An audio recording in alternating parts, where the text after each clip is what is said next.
Welcome students. यहाँ हम business studies बहुत ही सिंपल और एग्जाम ओरिएंटेड वे में समझेंगे।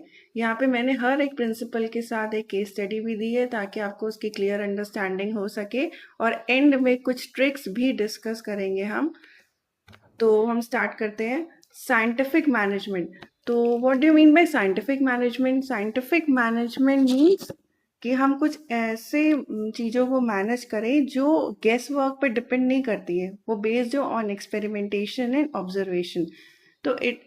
तो scientific management was given by F.W. Taylor. वो एक मैकेनिकल इंजीनियर थे जिनको हम फादर ऑफ साइंटिफिक मैनेजमेंट भी कहते हैं। उन्होंने अपने आइडियाज़ कैसे डेवलप किए? उन्होंने देखा कि इंडस्ट्रीज तो ग्रो कर रही हैं, बट प्रोडक्टिविटी क्या है? लो है। प्रोडक्टिविटी मीन्स कि आउटपुट पर लेबर क्या है? लो है। क्यों? Due to inefficient work methods. कोई किसी भी तरीके से काम कर रहा है तो कोई प्रॉपर वर्किंग नहीं हो रही है, इस वजह से प्रोडक्टिविटी कम है। तो उन्होंने क्या किया? बिलीव करते थे कि वर्क जो होना चाहिए वो गेस वर्क से नहीं होना चाहिए और ट्रेडिशनल मेथड से नहीं होना चाहिए। ठीक है, हमें पुराने मेथड से स्टक नहीं रहना चाहिए, ओल्ड टेक्निक से स्टक नहीं रहना चाहिए, न्यू टेक्निक्स को अडॉप्ट करना चाहिए। तो instead it should be based on scientific study, observation and experimentation. और साइंटिफिक मैनेजमेंट प्रिंसिपल जो है वो किस पे फोकस करते हैं? शॉप फ्लोर लेवल पे, वर्कर्स एंड प्रोडक्टिविटी पे। जैसे हमने फ्योल के प्रिंसिपल्स पढ़े थे, वो किस पे फोकस कर रहे थे? वो फोकस कर रहे थे टॉप लेवल पे। ऐसे ही टेलर के प्रिंसिपल फोकस कर रहे हैं शॉप फ्लोर लेवल पे। ठीक है, ये एक डिफरेंस है। तो Taylor's technique means work smarter using science, not harder using guesswork। कहते हैं ना, स्मार्ट वर्क करिए इंस्टेड ऑफ हार्ड वर्क। तो आप स्मार्ट वर्क करिए साइंस का यूज करके, not harder using the guess work. तो फर्स्ट प्रिंसिपल इनका क्या है? Science not rule of thumb.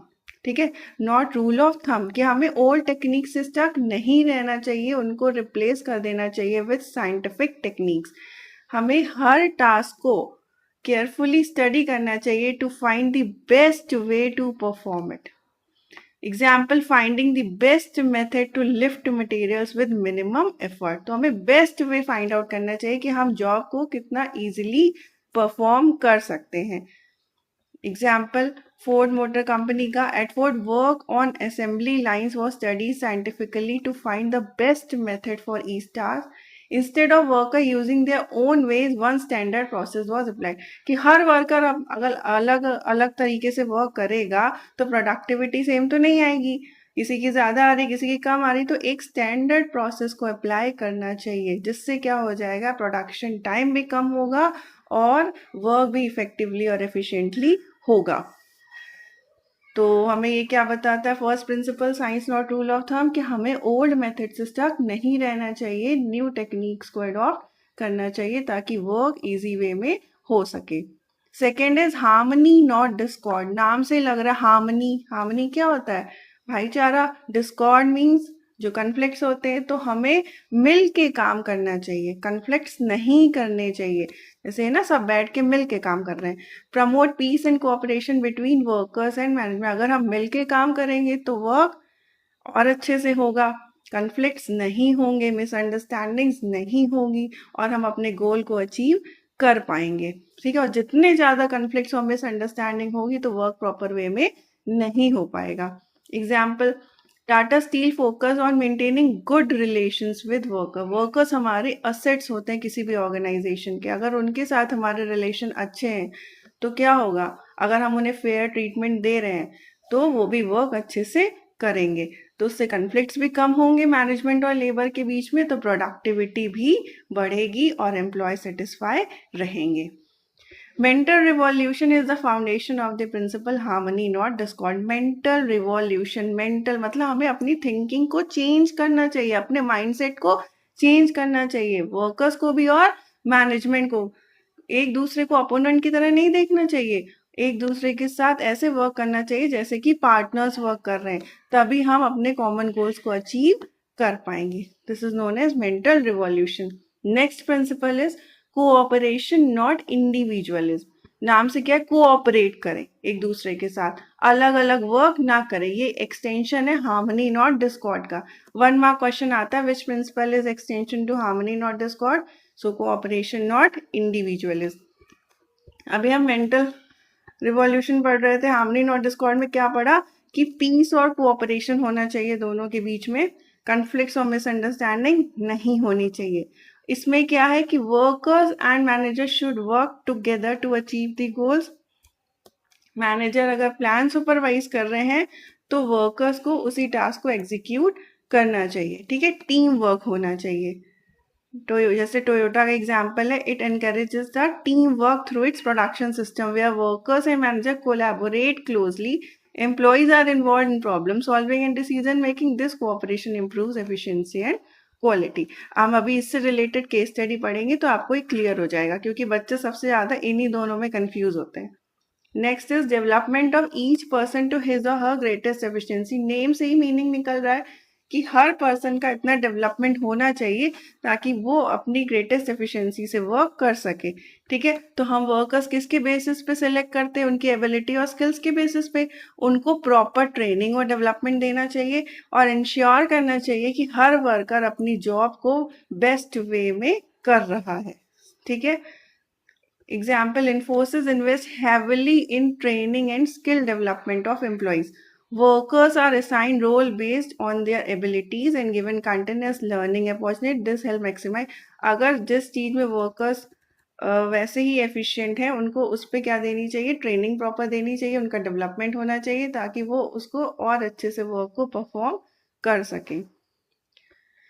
तो मैंने कुछ क्लू वर्ड्स दिए हैं, जैसे अगर बेस्ट मेथड और साइंटिफिक स्टडी की बात हो रही है तो science not rule of thumb आएगा, जहाँ पे मेथड और साइंटिफिक स्टडी की बात हो रही है कि हमें ओल्ड मेथड्स को रिप्लेस कर देना चाहिए विद द न्यू वंस। अगर कॉन्फ्लिक्ट, पीस या गुड रिलेशन की बात हो रही है, डिस्कॉर्ड है ना, तो कॉन्फ्लिक्ट, पीस, गुड रिलेशन, तो हार्मनी नॉट डिस्कॉर्ड। जहाँ टीम वर्क और कोऑर्डिनेशन की बात हो रही है वहाँ कोऑपरेशन नॉट इंडिविजुअलिज्म। और जहाँ ट्रेनिंग, स्किल, राइट पर्सन, वहाँ development of each person to his और हर ग्रेटेस्ट एफिशिएंसी, क्योंकि हमें हर पर्सन का, हर वर्कर का उतना डेवलपमेंट कर देना चाहिए ताकि वो अपनी जॉब अच्छे से परफॉर्म कर सके। चलो, अब प्रिंसिपल्स हो गए इनके 4। अब इन्होंने क्या दी आगे? टेक्निक्स, ठीक है। टेक्निक्स क्या है? वो फोकस करते हैं on improving efficiency using scientific method. Efficiency क्या होती है? वर्क प्रॉपर वे में हो, मतलब कोई भी वेस्टेज ना हो, हर रिसोर्स का प्रॉपर यूटिलाइजेशन हो। तो first is functional foremanship. Functional foremanship एक टेक्निक है given by F.W. Taylor in which planning and production are separated. Planning और प्रोडक्शन फंक्शंस को क्या किया है? सेपरेट किया गया है। इसका कोर आइडिया क्या है? इसमें 4 हेड्स हैं प्लानिंग डिपार्टमेंट में एंड 4 इन प्रोडक्शन। ये किसको वायलेट करता है? फंक्शन, ध्यान देना, हमने फेयोल के प्रिंसिपल में पढ़ा था यूनिटी ऑफ कमांड। उसमें क्या था? खाली 1 बॉस होना चाहिए, बट यहाँ पे एक वर्कर के 8 बॉस हैं, तो ये किसको वायलेट कर रहा है? एक तरीके से यूनिटी ऑफ कमांड को, ठीक है, ध्यान रखना। प्लानिंग क्या है? Thinking work and production is doing work. Plan हम करते हैं कि हाउ टू डू, फिर प्रोडक्शन करते हैं एक्चुअल एग्जीक्यूशन। अब प्लानिंग डिपार्टमेंट में 4 इंचार्जेस है। देखो, नाम से ही मीनिंग निकल रहा है, रूट क्लर्क। रूट क्लर्क क्या डिसाइड करता है? पाथ और रूट ऑफ वर्क, कि हमें वर्क कैसे करना है, कैसे वन स्टेज से दूसरी स्टेज पे जाना है, ठीक है। जैसे प्रोडक्शन में पहले क्या होता है, जैसे वन स्टेज से दूसरी स्टेज में, फिर तीसरी स्टेज, कैसे हमें गुड्स को प्रोड्यूस करना है। नेक्स्ट इज इंस्ट्रक्शन कार्ड का, वो इंस्ट्रक्शन देता है, प्रॉपर डिटेल इंस्ट्रक्शन देता है वर्कर्स को कि कैसे हर एक टास्क परफॉर्म किया जाएगा, ठीक है। टाइम एंड कॉस्ट क्लर्क ये क्या सेट करता है? टाइम स्टैंडर्ड्स और एस्टिमेट करता है कॉस्ट। टाइम है तो टाइम स्टैंडर्ड को सेट कर रहा है और कॉस्ट एस्टिमेट कर रहा है कितनी कॉस्ट लगनी चाहिए। Ensure work is completed with in the time. अगर हमारे टाइम स्टैंडर्ड्स होंगे तो हम उसी टाइम के अकॉर्डिंग अपने वर्क को कंप्लीट करेंगे। अगर कोई टाइम स्टैंडर्ड ही नहीं होंगे तो वर्क कंप्लीट हो पाएगा? कभी भी नहीं हो पाएगा। डिसिप्लिनरियन, वो मेंटेन क्या करता है? Discipline and rules in the organization. Handle करता है कैसे लोग एब्सेंट हो रहे हैं, उनका बिहेवियर इशू क्या है। अब आ जाते हैं प्रोडक्शन डिपार्टमेंट में। इसमें क्या? एक है gang boss, speed boss, repair boss और इंस्पेक्टर। गैंग बॉस क्या करता है? अरेंज करता है मशीन, टूल्स एंड मटेरियल्स। जब भी वर्कर जॉब करे, कोई भी प्रॉब्लम अगर मशीन, टूल्स या मटेरियल में आती है तो वो कौन देखता है? Gang boss. स्पीड बॉस क्या है? वो इंश्योर करता है कि वर्क एक ऑप्टिमम स्पीड में किया जा रहा है कि नहीं किया जा रहा है।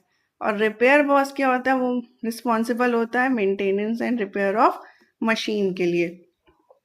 इंस्पेक्टर क्या करते हैं? वो क्वालिटी ऑफ वर्क को चेक करते हैं कि आप जो भी चीज़ प्रोड्यूस कर रहे हो वो सही स्टैंडर्ड्स के अकॉर्डिंग प्रोड्यूस हो रही है कि नहीं। नेक्स्ट, अब इसमें सेपरेट क्यों किया गया प्लानिंग और प्रोडक्शन को? प्लानिंग किस पे फोकस करता है? Best methods to do the job, ठीक है। और वर्कर्स फोकस करते हैं एग्जीक्यूशन पे। तो इससे क्या हो जाएगा? Leads to better efficiency and specialization. अगर अच्छे से हमने प्लान किया तो प्रोडक्शन भी अच्छे से कैरी आउट हो जाएगा। Next is standardization and simplification of work. Standardization means fixing uniform standards. हम हर चीज़ का एक यूनिफॉर्म स्टैंडर्ड फिक्स करते हैं। जैसे अगर कोई भी कार मैन्युफैक्चरिंग कंपनी है तो वो एक स्टैंडर्ड के अकॉर्डिंग मटेरियल को यूज़ करती है, ठीक है। The use of the same size, quality, and type of materials and tools, setting standard methods of doing the work ensures consistency and quality। कि हर एक स्टैंडर्ड को फिक्स किया जाता है कि हम इसी क्वालिटी के मटेरियल्स को या टूल्स को यूज करेंगे, ठीक है।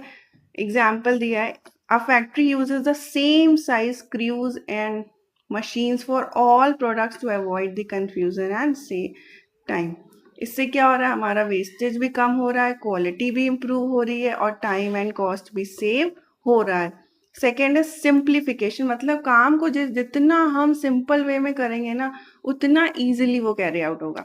जैसे हम अननेसेसरी जो चीज़ें हैं ना, अननेसेसरी वैरायटीज़ है या अननेसेसरी स्टेप्स है, उनको हमें एलिमिनेट कर देना चाहिए, ठीक है। जितना काम सिंपल, अगर हमारी कंपनी में 4 प्रोडक्ट्स हैं, 2 प्रोडक्ट्स अच्छे से नहीं चल रहे तो हमें उन 2 पे ज़्यादा फोकस नहीं करना चाहिए। जो 2 अच्छे से चल रहे हैं, अननेसेसरी चीज़ों को हटा देना चाहिए जिससे हमारा जो चल रहा है वो वर्क हैम्पर ना हो।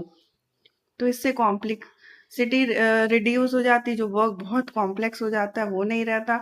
तो फ्यूअर टाइप्स ऑफ वर्क जो हम कर रहे हैं वो एफिशिएंटली कर पाते हैं और यूजलेस एक्टिविटीज़ को रिमूव कर सकते हैं। तो इसमें क्या, स्टैंडर्डाइजेशन एंड सिंप्लीफिकेशन में स्टैंडर्ड्स हमने फिक्स कर दिए ताकि हम क्वालिटी की इम्प्रूव कर सके, और सिंप्लीफिकेशन में अननेसेसरी वेराइटीज़ को हमने रिमूव कर दिया।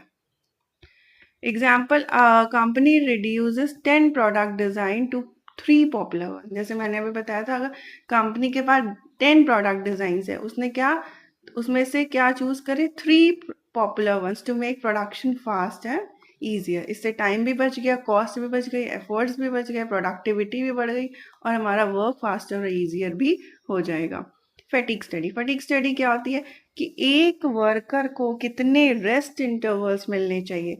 कि कोई भी वर्कर मतलब कंटिन्यूसली तो वर्क नहीं कर सके। अगर हम 8 आवर्स वर्क कर रहे हैं तो उसमें हमें बीच में रेस्ट इंटरवल्स भी मिलने चाहिए ताकि हम अपनी एफिशिएंसी को और इम्प्रूव कर सकें। तो ये फोकस करता हूँ रिड्यूसिंग वर्कर टायर्डनेस। फटीग क्या होता है? Tiredness to improve the efficiency.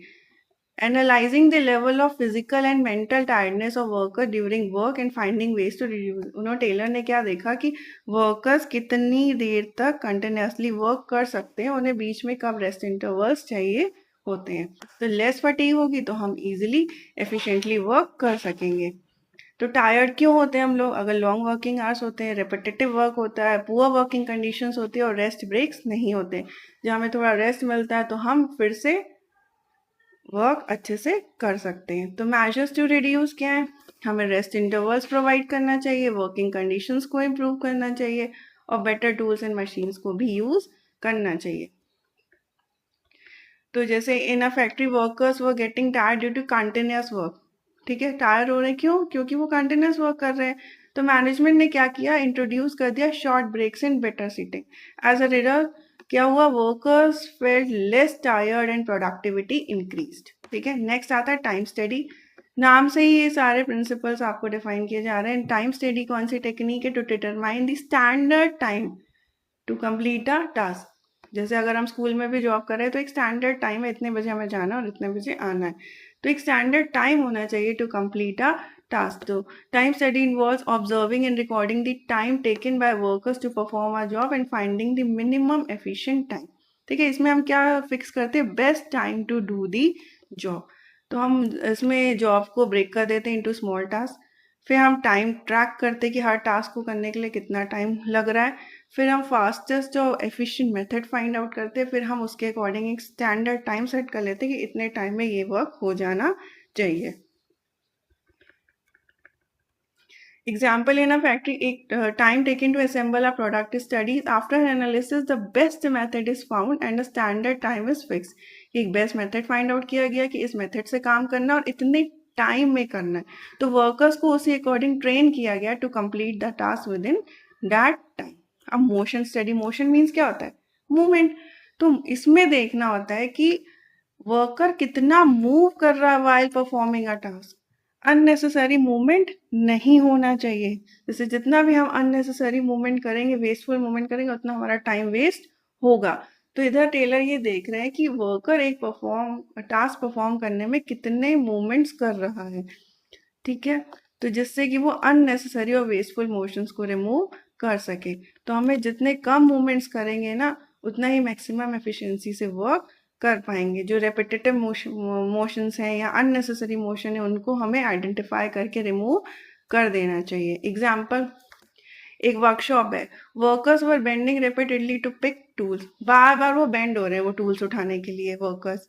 तो इतने मोशन हो रहे हैं. तो tools were place at a, तो क्या फाइंड आउट किया गया कि अगर हम उन टूल्स को एक कन्वीनियंट हाइट पे रख दे तो बार बार वर्कर्स को बेंड नहीं होना पड़ेगा, जिससे उनके एफर्ट्स भी कम हो लगेंगे और उनकी स्पीड ऑफ वर्क भी बढ़ेगा. ठीक है, ये अननेसेसरी तो मूवमेंट है. बार बार अगर वर्कर्स बेंड कर रहे हैं to pick up the tools, तो हमें उन टूल्स को एक कन्वीनियंट हाइट पे रख देना चाहिए ताकि वर्कर्स के एफर्ट्स वेस्ट ना हो. ठीक है. Now, next is differential piece weight system. Differential piece weight system भी इंपॉर्टेंट है कि इसमें बताते हैं टेलर कि वर्कर्स को उनकी एफिशिएंसी के अकॉर्डिंग ही पे करना चाहिए. जो अपने स्टैंडर्ड्स को मीट कर रहे हैं उनको हायर वेजेस देनी चाहिए और जो मीट नहीं कर रहे हैं उनको लोअर वेजेस देनी चाहिए. तो इसका की आइडिया क्या है, मोर वर्क मोर पे. जितना ज़्यादा वर्क करोगे उसके अकॉर्डिंग आपको पे मिलेगी और जितना कम वर्क करोगे तो कम पे मिलेगी. ठीक है, तो हायर रेट एफिशिएंट वर्कर्स के हो जाएगा और lower rate for inefficient workers. Example क्या है, if the standard is 50 units per day. ठीक है, एक कंपनी ने क्या सेट कर रखा है स्टैंडर्ड्स कि आपको 50 यूनिट्स पर डे प्रोड्यूस करनी है. वर्कर ए प्रोड्यूस कर रहा है 60 यूनिट्स, तो उसको हायर वेज में रेट मिलेगा. क्यों? क्योंकि उसने स्टैंडर्ड को मीट कर लिया है. अगर बी प्रोड्यूस कर रहा है 40 यूनिट्स, स्टैंडर्ड से कम है, तो उसको लोअर वेज रेट. इससे क्या होगा, वर्कर्स मोटिवेट भी होते हैं कि अगर हम वर्क ज़्यादा करेंगे तो हमें वेज रेट हाई मिलेगी, क्योंकि वर्कर्स का मेन मोटिवेशन फैक्टर क्या है, वेजेस. ठीक है, तो यहाँ पे टेक्निक्स भी ख़त्म होती है. अब लास्ट में मैंने डिफरेंस दिया है कि टेलर और फेयोल के में क्या डिफरेंस है. हेनरी टेलर किस पे फोकस कर रहे थे, टॉप लेवल. हमने वहाँ पे स्केलर चेन और वो सब प्रिंसिपल्स पढ़े थे, अथॉरिटी एंड रिस्पॉन्सिबिलिटी, वो सब फोकस कर रहे थे किस पे, टॉप लेवल पे. और टेलर के प्रिंसिपल फोकस कर रहे हैं वर्कर्स पे. ठीक है, शॉप फ्लोर लेवल पे. फेयोल मैंने बताया था क्या एम्फोसाइज करते हैं, planning, organizing, commanding, coordinating, controlling. Taylor क्या एम्फोसाइज कर रहे हैं, time study, motion study and standardization. Fayol किस पे फोकस कर रहे थे, एडमिनिस्ट्रेशन पे. और टेलर किस पे, मैक्सिमम प्रोडक्टिविटी ऑफ वर्कर्स पे. ठीक है, ये मैनेजर्स के व्यू पॉइंट से देख रहे हैं, ये वर्कर्स के व्यू पॉइंट, क्योंकि ये टॉप लेवल पे फोकस कर रहे हैं और ये शॉप फ्लोर लेवल पे. Fayol develop general principles of management और ये टेलर क्या डेवलप कर रहे हैं, scientific techniques for doing the work. तो मैंने फटाफट ये principles and techniques scientific management की भी कंप्लीट करा दी हैं. आप इसको अच्छे से रिवाइज कर दीजिएगा. So once again thank you. मिलते हैं नेक्स्ट लेक्चर में.